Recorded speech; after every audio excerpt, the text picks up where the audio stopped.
Quem foi? Neemias foi copeiro do rei Artaxerxes. É isso mesmo, Artaxerxes?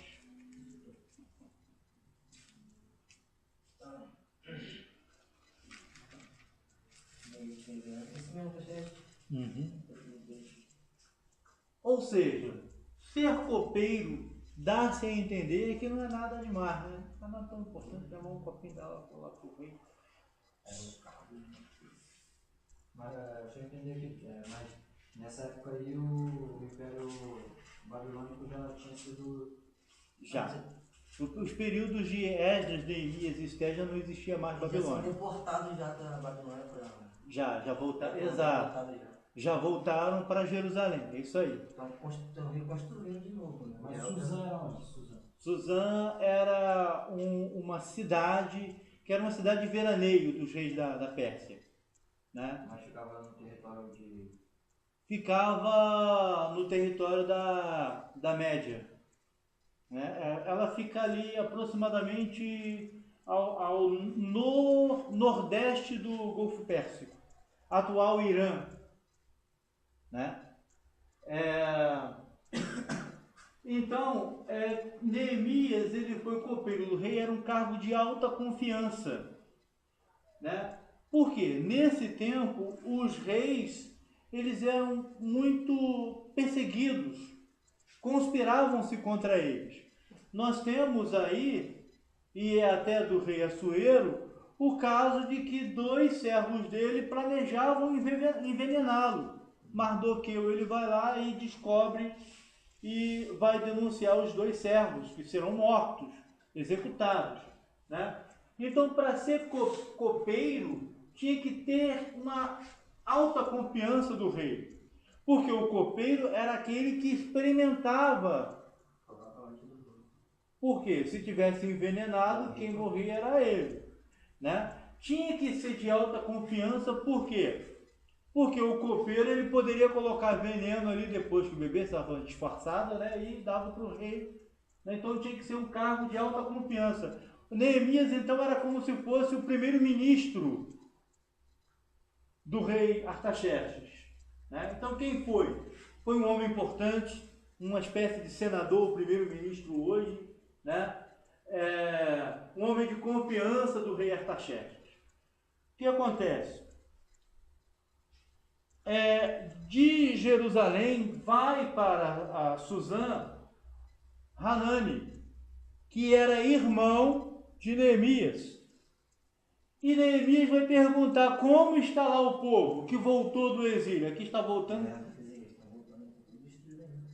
Né? Exatamente. Ele está perguntando de quem? Daqueles que foram nas 2 primeiras levas, ou melhor, na primeira leva, perdão, junto com Zorobabel. E Hanani falou: olha, eles estão em extrema pobreza. Aí Neemias vai orar, vai chorar, vai comparecer lá diante do rei. O rei vai perguntar o que está acontecendo. Neemias vai falar: olha, que o meu povo está lá, destruído e tal, as muralhas. E o rei vai mandar Neemias para reconstruir os muros de Jerusalém. Então, se o assunto, né, do livro de Esdras é a restauração espiritual, o assunto do livro de Neemias é a restauração material da cidade. As muralhas da cidade que estavam destruídas. Então ele vai voltar com a missão de reconstruir os muros de Jerusalém. E os mesmos inimigos de Esdras, Sambalat e Tobias, serão os mesmos inimigos de Neemias. Então o rei ele vai dar provisões para Neemias e vai dar também valores, né, para Neemias reconstruir o muro. Vai mandar carta. As cartas para depois pegar as coisas madeira, tudo que precisar. Exato, né? E ele vai trabalhar nessa reconstrução aí dos muros de Jerusalém. E aí, eles estão ali trabalhando para reconstruir esse muro com toda a dedicação. Só que aí vem lá Sanbalate e Tobias para querer ajudá-los. Da mesma forma como Esdras. Nós estamos falando de autores ou de personagens contemporâneos. O que acontece aqui na primeira parte do livro. É a mesma coisa, não muda quase nada, né? E Neemias não vai aceitar essa ajuda. Tem até aquela passagem que Neemias, que o Sanbalate e Tobias pedem para ele descer, e ele fala: eu não posso descer porque eu estou fazendo uma grande obra. Ou seja, eu estou trabalhando, você está pedindo para eu descer, né? Estou trabalhando aqui ocupado, você quer que eu vá aí? Agora está na hora de trabalhar, está na hora de conversar, não, né? Tem crente que gosta de fazer isso aí, conversar na hora de trabalho, né? Neemias é um exemplo contrário a isso, né? Aí, ou seja,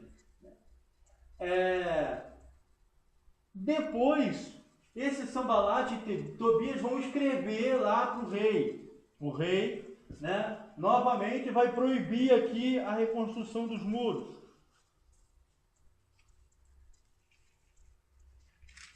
Vai mandar Neemias voltar para Jerusalém. Vai mandar Neemias voltar para a Pérsia. Neemias volta para a Pérsia, né? Porém, o que acontece? Neemias, no capítulo 6, relata o término da reconstrução dos muros. Durou-se 52 dias para reconstruir toda a muralha. Foi até bem rápido, 52 dias para reconstruir toda a muralha. No capítulo 12 ele alinha um pouco para a retificação do mundo. Ele faz o quê? Ele alinha um pouco. O povo estava em desgraça, né? Mas ele chegou, animou um pouco, o povo vai firme e eles conseguem. Aham. Valeu. No capítulo 7, Neemias estabelece guardas em Jerusalém para impedir a aproximação de inimigos, provavelmente Sanbalate e Tobias. Depois, no capítulo, a partir do versículo 5 do capítulo 7, tem a relação dos que voltaram a Jerusalém, né? Tem a contribuição para o templo. No capítulo 8, é aquela passagem que Esdras lê a lei de Deus para o povo e Neemias interpreta. Por que isso? Deixa eu perguntar, mas nessa parte, Esdras, ele está fixo ali em Jerusalém ou ele estava na Pérsia e veio para ler a lei diante do povo? Não, aqui ele está fixo. A reconstrução do muro está fixo em Jerusalém. Neemias que volta para a Pérsia, depois ele volta como governador. Esdras está fixo. Nesse trabalho todinho de Neemias, Esdras está ali fixo ali. Isso, Esdras está ali, exatamente. Né? E aí, olha só, Esdras ele lê a lei e Neemias interpreta. Por quê? Quem sabe? Olha só, o povo ficou 70 anos no cativeiro. A Babilônia, na verdade, foi povoado por várias civilizações. Várias civilizações. Aqui eram os caldeus. Os caldeus falavam o aramaico. O povo ficou 70 anos no cativeiro babilônico. Os que nasceram na Babilônia não falavam mais o hebraico, falavam o aramaico. O aramaico é uma língua muito parecida com o hebraico. Vamos supor assim, uma comparação, só para a gente ter noção, mas ela não é muito exata. O português para o espanhol. Não tem alguns pontos de semelhança do português para o espanhol? A gente não consegue entender. Às vezes, quando eu boto os filmes lá em espanhol, vamos ver.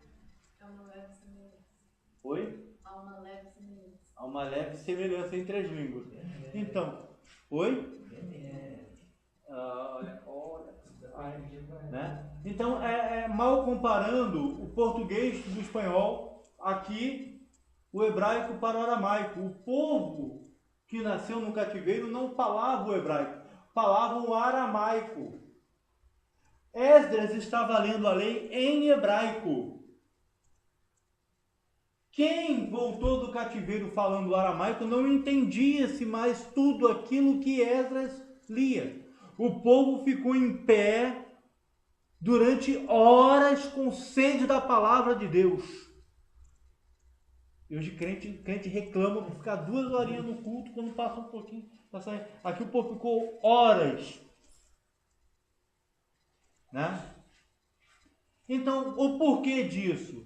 Porque tinha que explicar em aramaico o que se estava lendo em hebraico.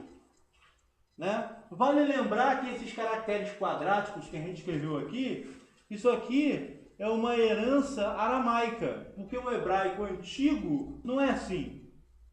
Para quem tem alguma coisa de livro de história em casa, que tem alguma coisa sobre a escrita fenícia, era o hebraico antigo. Era o tipo de escrita do hebraico antigo, o fenício. Os caracteres é a mesma coisa do fenício, porque o hebraico antigo foi formulado pelos fenícios. Então esse estilo aqui de hebraico quadrado, inclusive esse estilo fenício, é como se escreve hoje o hebraico atual na forma minúscula. Tá? E aí precisava se ler, explicar em aramaico que estava escrito em hebraico. Né? Aí o povo se arrependeu, né? Após isso teve a festa, a partir do versículo 13 do capítulo 8, a festa dos tabernáculos. Né? No capítulo 9, tem arrependimento e confissão de pecados. O povo vai lá se arrepender e confessar os seus pecados. No capítulo 10 tem a aliança do povo com Deus. Aqui. Que aliança é essa? Toda aliança ela tem que ter um símbolo. Qual foi a aliança de Deus com Noé? Qual foi o símbolo da aliança de Deus com Noé? O arco-íris. Ou arco. Que o Íris era o nome de uma deusa egípcia. A Íris seria o arco. Né? E nos dias de Moisés, qual era o símbolo da lei? Qual era o símbolo da aliança da lei de Moisés? Qual era o símbolo da aliança de Deus dada através de Moisés? As tábuas da lei. Exato, as tábuas da lei. E aqui, qual era o símbolo da aliança dada por Deus ao povo? Capítulo 10.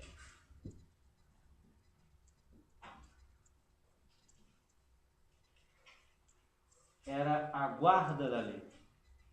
Digamos, era o Antigo Testamento. Então, aqui, quando essa aliança é restabelecida, foi depois de um avivamento que ocorreu lá no capítulo 9. No capítulo 9 tem o quê? Tem exortação, arrependimento e confissão. No capítulo 10 tem o quê? O renovo dessa aliança. O símbolo dessa nova aliança será a lei de Deus. Ou seja, creio eu que seja todo o Antigo Testamento. Que Esdras pega tudo que foi escrito lá nos dias de Moisés, nos dias de Josué, nos dias de Samuel, nos dias de Ezequias, nos dias de Salomão, junta tudo e forma o Antigo Testamento. E esse vai ser o símbolo da lei de Neemias capítulo 10. Tá? E aí, por que eu falo tanto essa se eu estou lendo Neemias? Pelo mesmo motivo. O que acontece aqui é a mesma coisa que está acontecendo aqui. Né?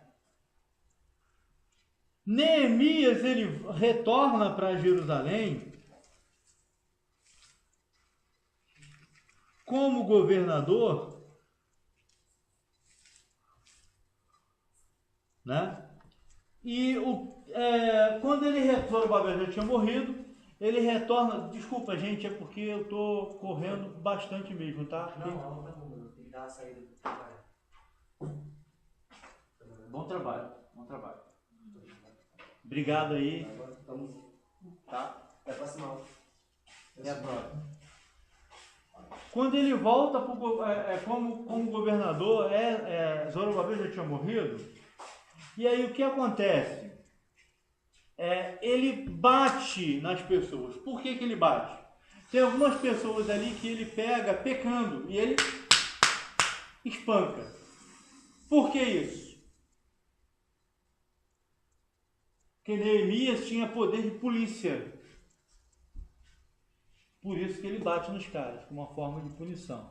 É como se fosse um pai corrigindo um filho. Né? O policial de vez em quando dá um... Né? Neemias faz isso. Por quê? Porque ele tem poder de polícia. Né? Então, nesse livro de Neemias, ocorre... Instituído por quem? O quê? Esse poder de polícia. Pelo próprio Neemias. Que ele era governador. Ele por si próprio, ele mesmo se instituiu o poder para poder... Não, quem coloca ele como governador era o rei da Pérsia. Certo. Né? E vale lembrar que o nome Artaxerxes, tá? E o nome de Assuero tem uma ligação. Porque Assuero e Xerxes são dois nomes de uma mesma pessoa. Mas quem instituiu ele para poder corrigir o povo? O rei... Perdão, continua. Quem instituiu ele, quem constituiu ele para poder ter poder sobre o povo, de bater no povo, de agredir o povo em relação ao povo pecar, essas coisas? Foi o rei da Pérsia e Deus. É uma coisa que a gente, quando eu li pela primeira vez Neemias batendo, eu também fiquei meio escandalizado. Já pensou, pastor Arão pegar o membro lá? E o povo fica alegre? Mas a explicação que se tem é porque ele tinha, por mais que seja complicado entender, é porque ele tinha poder de polícia. Gente, esse tempo aqui não tinha direitos humanos ainda não. Moisés não mandou puxar a espada e matar aqueles que adoraram o bezerro de ouro? O povo aqui também estava em pecado. Só era um pecado diferente, mas também estava pecando. Né?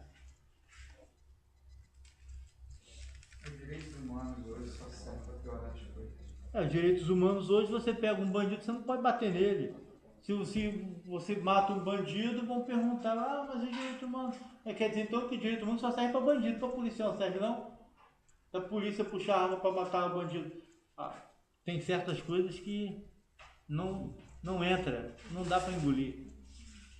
Não dá para engolir. Né? Bom,